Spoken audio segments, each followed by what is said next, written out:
Hi guys! So for today's video, magde-date kami ni Jowa. And kung mapapansin nyo guys, matchy-matchy pa yung suot namin.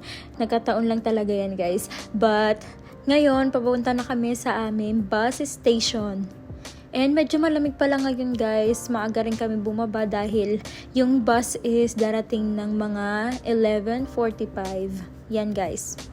So habang naglalakad kami guys, ayan nakakita na naman ako na napaka-cute na squirrel guys. Tignan nyo naman parang hindi gumagalaw, diba? Sobrang cute! What's up you guys? You guys coming along with us today? So we're gonna get some bibimbap. I never had it. She loves it in the Philippines. So found a nice little spot here. Sand Lake, my iDrive. We go. So after nga namin makasakay sa dalawang bus guys, ayan nakarating na rin kami dito sa Korean restaurant. Oh my gosh guys, excited na excited ako kasi first time ko makakakain dito. And ayan guys, ang pangalan niyan is Bobby Bobby. Ayan, papasok na tayo guys. Makikita nyo kung ano yung nasa loob niyan guys. So pagkapasok nga namin sa loob guys, ayan pinadiretso na kami dito sa gilid guys para kunin daw namin yung aming menu. And finally nga guys, ayan nakaupo na rin kami and ipapakita ko pala kung ano yung nasa menu nila guys. Ayan pala yung nasa menu nila and sobrang dami pala niyang pagpipilian nyo guys. And maraming side dishes and kung anong mga toppings sa bibimbap na gusto nyo and marami pang iba. And syempre papakita ko rin sa inyo yung place. Ayan guys, diba? Sobrang ganda dito sa Korean restaurant na to. Na Bobby Bobby. Ayan guys, diba? Ang luwag-luwag. Ang dami pwedeng pagpuan. Then after lang minuto nga guys, nakapamili na kami ng aming inumin and umorder na rin pala kami ng aming pagkain. So ang una pala nila binigay sa amin is yung inumin. Ayan guys, yung in-order ko, yung Sprite. And then yung kay Jowa is meron siyang lemon ba yan? Or orange zest. Ayan guys, basta yan yung inumin niya guys. And pinatikim niya pala sa akin yan guys.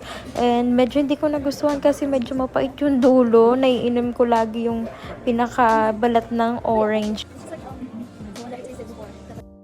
And ayan guys, sumating na rin pala yung aming order. Ayan, inuna muna nila yung aming soup and some side dishes. Ayan guys, merong kimchi, may toge, merong cucumber kimchi, meron ding pickled radish, and yung kimchi radish. Ayan guys, ang sasarap pala niyan guys. Ayan, makikita nyo, titikman namin.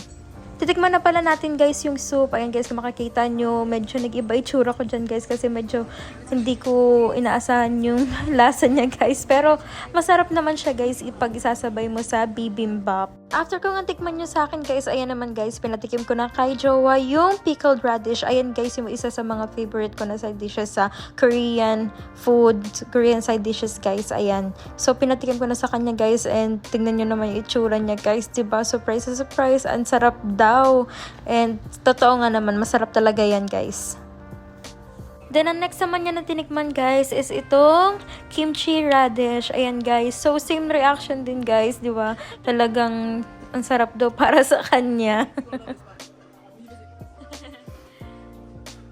So, habang inaantay namin yung pinaka-order namin guys, ayan, for the higup lang kami ni Jowa guys. Ayan, tignan nyo naman, usap-usap lang kami, kunyaring kwento.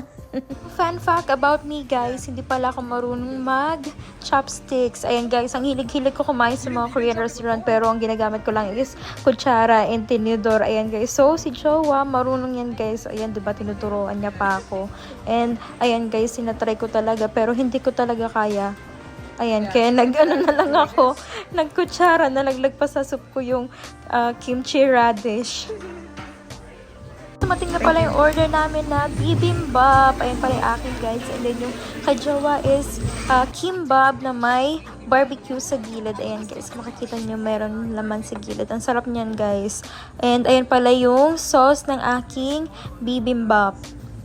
Sobrang init niyan guys. Talagang umuusok pa. Yan pala yung pinili ko na may sizzling bowl. Ayan guys, kaya sobrang init nung dumating sa amin.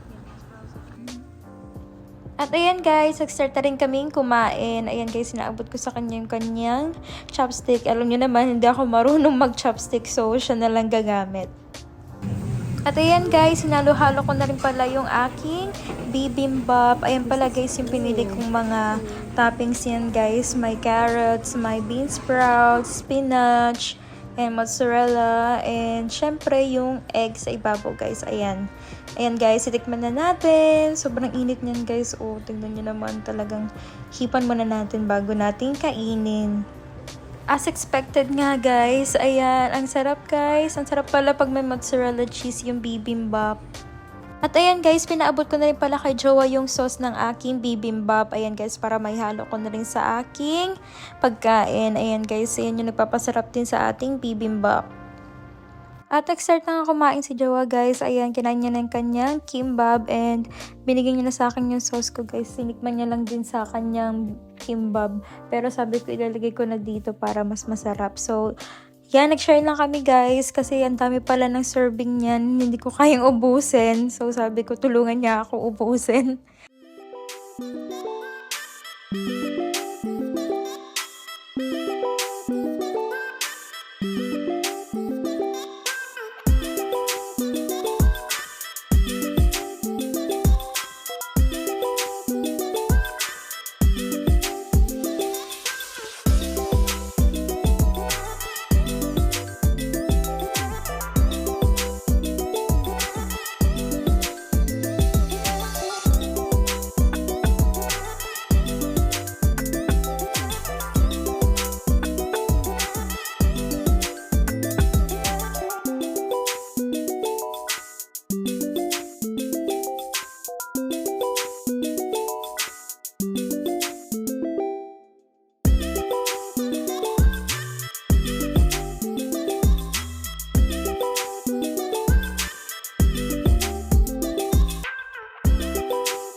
At after nga namin kumain guys, ayan, nagbigay pala sila ng 2 Yakult. Ayan guys, free lang pala yan dito after kumain. So we're done eating and We're acting like tourists right now.